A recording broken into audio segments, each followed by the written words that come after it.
Without objection. Mr. President, the Republican Party has delivered for the American people.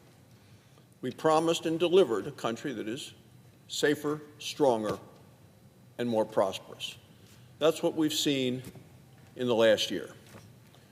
And Americans are now seeing more money in their pockets. Inflation is now under 3%, and during the Biden years, 40-year high, 9% inflation. This Christmas, gas prices are going to be the lowest that they've been basically in the last 5 years. 38 states, including mine and Wyoming, now have gasoline prices lower than $3 a gallon. That's because Americans are seeing the impact of Republicans who have unleashed American energy. Our border is now secure. Not a single illegal immigrant has been released into this country under this administration. Compare that with 10,000 illegal immigrants every day flooding across our southern border and bringing with them the drugs and the crime, as so many of them were released into the country and others never captured. What we see happening globally is the world's most successful companies are investing in America. $10 trillion is coming to our shores. Record investment is driving job growth, drives innovation, drives opportunity. Mr. President, we passed a comprehensive economic plan called the Working Families Tax Cuts Law. It is the central part of our economic plan.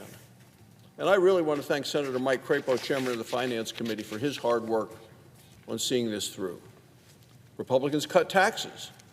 Every single Democrat voted to raise taxes to the tune of $4 trillion. You know, Mr. President, that would have impacted every working family in America. It would also have been the largest tax increase in American history. So why is it that we want to cut taxes for American families? Because you want more money in their pocket. You want waiters and barbers and bartenders to be able to keep up to $1,300 more in money that they would have in their pockets now by what we passed, which is no tax on tips. And in my home state and in yours, nurses and firefighters and police officers and coal miners are going to see about a $1,400 increase in their take-home pay and their paychecks next year because of no tax on overtime. And seniors are going to see more money in their bank accounts as well. There's a new $6,000 deduction on Social Security income. Senator Marsha Blackburn fought hard to make sure that deduction stayed in the bill. Thanks to Senator Katie Britt of Alabama, Republicans modernized tax credits for child care. That helps parents pay for child care. Thanks to Senator Ted Cruz of Texas, new parents now get a $1,000 Trump account for every newborn child. Parents can use that to invest in their child's future. Also, parents get a bigger tax credit, $2,200 for every child. America is now energy dominant once again. The Working Families Tax Cuts unleashed American energy. It reopened federal lands and waters for energy production. This is a historic victory for Wyoming. Wyoming is America's energy breadbasket. We have world-class coal, world-class oil and natural gas. And this Republican bill helps American energy workers compete globally. Republicans also rolled back punishing Biden regulations. Those regulations were burdensome, expensive, time-consuming. By reining in Biden's heavy-handed bureaucrats, we have saved the American public $180 billion. That pencils out to over $2,000 in savings for each and every working family. Republicans repealed 23 bad Biden regulations. We used the Congressional Review Act to do it. That's a record as well. We stopped California's electric vehicle mandate madness.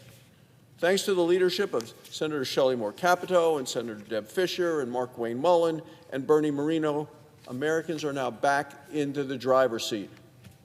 My colleague and friend, Senator Cynthia Lummis of Wyoming, led the repeal of the harmful Buffalo Resource Management Plan. That's really good news for Wyoming's energy producers. The Powder River Basin in Wyoming supplies about 45% of all the coal in the country. Senate Republicans also cut wasteful Washington spending.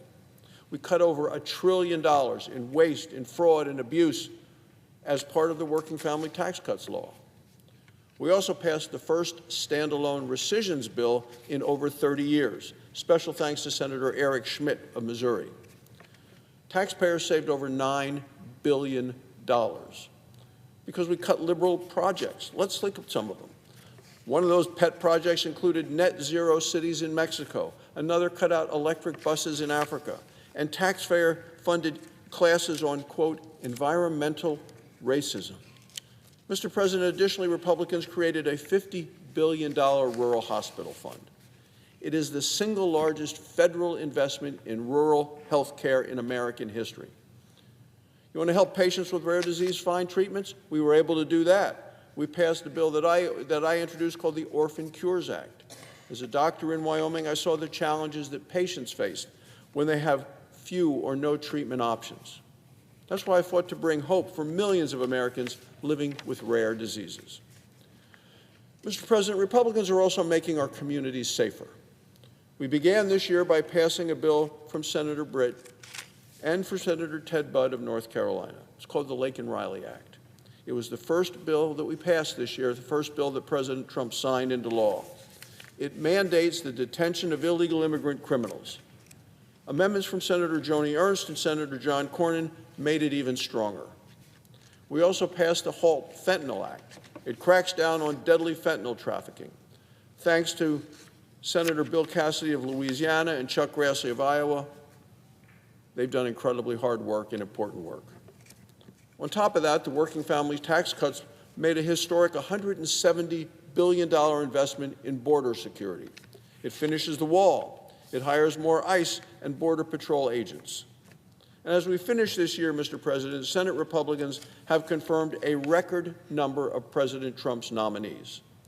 We began the year by confirming President Trump's cabinet faster than any Senate in modern history. And by week's end, President Trump will have 417 nominees confirmed by the Senate this year.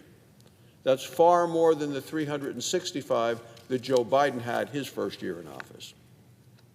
This historic record comes despite unprecedented obstruction from the Democrat minority. What have they done? Well, basically, they just tried to obstruct. They spent the entire year on the side of higher taxes, on the side of illegal immigrant criminals, on the side of wasteful spending, and the side of burdensome regulations. If Democrats had their way, Americans would face the largest tax increase in history. Democrats had their way, illegal immigrants would get free health care. Democrats had their way, the government would still be shut down. Republicans are putting more money in people's pockets. We're delivering safer neighborhoods, and we're providing more opportunities. Republicans are going to continue to deliver the safety and the prosperity that the American people want and deserve.